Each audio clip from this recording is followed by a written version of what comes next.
It started with the screams. Not the kind you hear on a street corner or through a party wall. Those you can brush off, explain away, let fade into city noise. No, these were different. Low at first, muffled and desperate, clawing their way through the walls of my apartment like a living thing. I remember freezing in bed the first time, my phone clutched in my hand, staring at the dark crack in the ceiling as if the sound might drip through it. New York isn't supposed to be quiet at night, but that's exactly why the screams were so wrong. They didn't belong to the city's usual chaos. They belonged to something trapped, something suffering. At first, I thought it was a neighbor.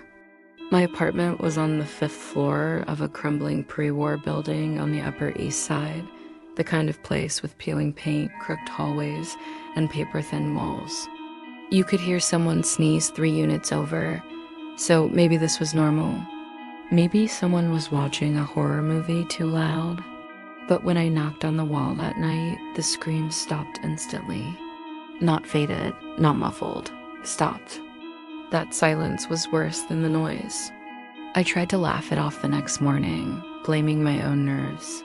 College was already eating me alive, classes, endless readings, my part-time job at the bookstore. Maybe I was overtired. Maybe I'd hallucinated the whole thing. Then it happened again. This time I pressed my ear against the wall. The sound was clearer now. A woman's voice, strangled, broken, calling out words I couldn't quite make out. It wasn't TV. It wasn't some prank. It was someone begging. I reported it to my landlord the next day, a squat man named Riley, who always smelled of cheap cigars in Greece. He looked at me over the rim of his glasses, annoyed I'd interrupted his lunch. Apartment 4B, he muttered when I pointed at the wall. That's empty. Been empty for months. Pipes are probably acting up. Pipes don't scream, I said. He just smirked, scribbled something on his notepad, and waved me off. This building's old. It makes noise. You'll get used to it. But I didn't get used to it. The screams came back every other night. Always at strange hours, sometimes 1 in the morning, sometimes closer to dawn. Always from the same place, through the wall that separated my bedroom from 4B. And always, they stopped if I moved. Like whoever, wherever, whatever, was making them knew I was listening. I started recording on my phone, leaving the mic pressed against the wall. Every single time the audio came back blank. No screams. No sounds at all. Just static. That was when I stopped trying to explain it and started trying to survive it. By the 3rd week, I couldn't sleep. Every time I closed my eyes, I imagined someone tied up on the other side of that wall, their mouth raw from crying out, their body wasting away. I told myself to go back to Riley to press harder, but something about his face when he said empty made my stomach twist. He wasn't lying exactly. He was hiding something. One night, the screams rose so high, so sharp, I snapped. I grabbed my keys and stormed into the hallway, barefoot and shaking. I marched straight to the door of 4B. The hallway light flickered as I reached it. The door looked normal, just another dull gray slab with a tarnished number plate. But when I pressed my ear against it, I heard nothing. I tried the knob. Locked. I backed away, heart racing, telling myself to go back inside before someone called the cops on me. But as I turned, I noticed something strange about the floor. Dust lined the hallway everywhere except for a thin, clean trail leading right to 4B's door, as though it had been opened recently. That was the first time I realized I wasn't imagining things. Someone was in there, and they wanted me to know it. I told myself I wouldn't go back to that door, that I'd leave it alone, block it out, keep my sanity intact. But once you notice something wrong, you can't unnotice it. Every creak in the hallway, every shift in the plumbing, every faint sound of the building settling, my brain twisted all of it into those screams. For a while, I tried avoiding my bedroom altogether. I'd fall asleep on the couch, TV humming in the background, as though the glow of sitcom reruns could keep the terror away. But no matter where I slept, the screams followed. Always from that wall. Always that same voice, ragged and desperate. I stopped eating properly. Stopped studying. My friends noticed, but what could I tell them? That my neighbor's empty apartment was screaming at me? They would have laughed, or worse, looked at me with pity, like I was losing my mind. But I wasn't crazy. I knew I wasn't. The turning point came one night when I woke up to a new sound. Not screaming this time. Whispering. A low, frantic hiss threading through the wall, like someone had pressed their mouth right up against it. I sat up in bed, the room spinning with shadows, and realized I could make out words. Help me. That voice wasn't muffled anymore. It was right there. I slammed my fists against the plaster, heart hammering in my chest. Who's in there? Silence. Then faintly, don't let him know. My skin went cold. Don't let who know? The next morning, I stormed into Riley's office in the basement, nearly kicking his door open. He was eating Chinese takeout, grease dripping down his chin, and gave me that same irritated look. You need to tell me what's going on in 4B, I said. I've heard someone in there. I've heard screaming, whispering. If you're hiding something. His fork froze halfway to his mouth. For a moment, his face twitched, like I'd said something forbidden. Then he leaned back in his chair and gave a humorless laugh. You've been listening to too many ghost stories, he said. That apartment is empty. If you're hearing things, maybe you should talk to someone. Bullshit, I snapped. I saw the dust. Someone's been in there. Who is it? He stood then, his bulk blocking the office light, his face suddenly cold. Drop it. Whatever you think you heard, you didn't. If you want to keep living here, don't go near 4B again. Do you understand? I should have walked away. Should have listened. But there was something in his eyes when he said it, a flicker of fear. Not for me. For himself. That night, I sat in the dark of my apartment, staring at the wall. My phone buzzed with messages I ignored. I couldn't stop replaying the whispers in my head, the raw panic in that voice. Whoever she was real, and she was trapped. Around 2 a.m, I heard it again. Not screams, not whispers. Movement, the sound of wood shifting, hinges creaking. I pressed my ear to the wall, breath shallow, and froze.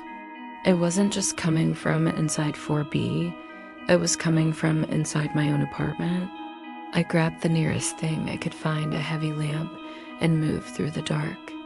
My apartment wasn't big, barely 2 rooms and a bathroom, but suddenly it felt endless.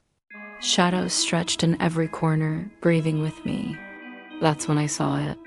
Behind my bed, in the corner where the wall met the floor, a thin line of plaster was cracked open, just wide enough to see the faint outline of a wooden frame. A door. My stomach dropped. A passageway. The whisper came again, so close it felt like it was inside my head. Please. Hurry.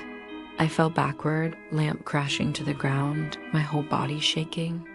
I stared at that crack in the wall, at the impossible door I'd never noticed until now. Suddenly, a new sound joined it. A heavy, dragging step from the other side. Not hers, something slower, stronger. The whisper cut off instantly. And in the silence that followed, I heard a man's voice, low and steady, humming a tune I didn't recognize.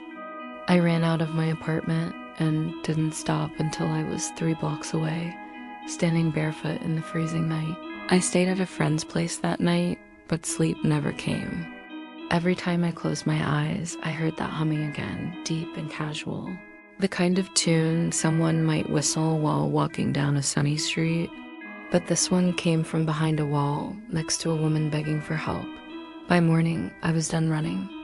My hands shook as I unlocked my apartment door, but I forced myself inside. The air felt different, staler, thicker, like someone had been breathing it all night. I didn't go to class. Didn't answer calls. I sat on my bed and stared at that crack in the plaster until the sun dipped low and the room went dark again. Finally, I stopped. I couldn't live like this anymore.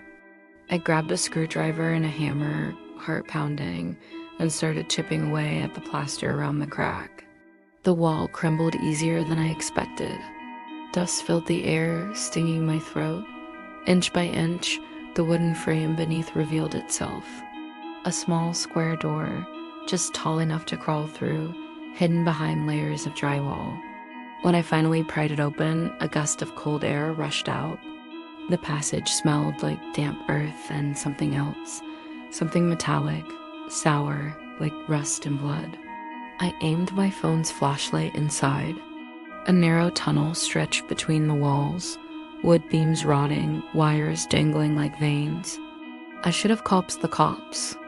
I should have boarded it back up and pretended none of this existed. But then I heard it again, the whisper. Weak, trembling. Please, please help me. I crawled inside. The tunnel was suffocating, barely wide enough for my shoulders. My knees scraped against the wood as I shuffled forward, dust coating my skin. I kept glancing back, terrified the little door might slam shut, trapping me inside. The passage turned left, then right, a maze carved through the guts of the building. My phone's light flickered, and for a moment I thought I saw handprints smeared along the walls. Too small to be mine. Too many. Finally, I reached another wooden frame, another door. I pushed it open carefully and peered inside. Apartment 4B, except it wasn't an apartment anymore. The room was stripped bare, the windows boarded over. The floor was covered in wires and old recording equipment, towers of VHS tapes stacked like walls. A single camera sat on a tripod in the center, aimed at a stained mattress on the floor. And on that mattress was a woman. She looked half dead, skin pale and bruised, wrists bound with duct tape. Her eyes locked onto mine, wide with terror but glinting with desperate hope. She opened her mouth to speak, but no sound came out. I stumbled forward, ripping the tape from her wrists, whispering, "It's okay, I've got you. I've got you." That's when I heard the humming again, not from the passage. From the hallway outside the door, the knob turned slowly. The woman's eyes went wide and she mouthed one word, "Hide." I scrambled behind the stacks of tapes, crouching low, trying to silence my ragged breathing. The door creaked open and heavy footsteps entered the room. Riley, my landlord. He carried a tray with a bottle of water and something that looked like soup, humming that same cheery tune. He set it beside the mattress, speaking in a voice that sent ice down my spine. "There we go. I told you, screaming won't do you any good. Nobody listens in this building." The woman trembled, clutching her freed wrists, but stayed silent. Riley glanced around then, his eyes sweeping the room. For a heartbeat, I thought they landed right on me. My whole body locked, barely holding in a gasp. Finally, he shook his head and muttered, "Talking to ghosts again, huh?" Then he left, closing the door behind him. The moment he was gone, I crawled out, grabbed the woman's hand, and whispered, "We need to go, now." She nodded weakly, leaning on me as we stumbled toward the hidden passage. Every second felt like eternity, my ears straining for the sound of footsteps returning. We crawled through the darkness, my phone light flickering dangerously low, until at last we tumbled back into my apartment. I slammed the hidden door shut and shoved my dresser against it. The woman collapsed on my floor, sobbing, clutching my arm like a lifeline. I called 911. My voice shook so badly I could barely get the words out, but within minutes, sirens filled the street. The police found everything, the cameras, the tapes, the rooms behind the walls where Riley had been keeping people. They told me later he'd been doing it for years, moving tenants around, falsifying records, pretending certain apartments were empty. The screams I heard were real, the whispers were real, and I'd been sleeping inches away from his prison all along. Riley was arrested that night. They took the woman to the hospital. She never let go of my hand until they wheeled her away. I moved out within the week, packed everything I could carry, and left the city behind. But sometimes, late at night, when the world is too quiet, I still hear it, the humming, drifting through the walls. And I wonder if I ever really made it out.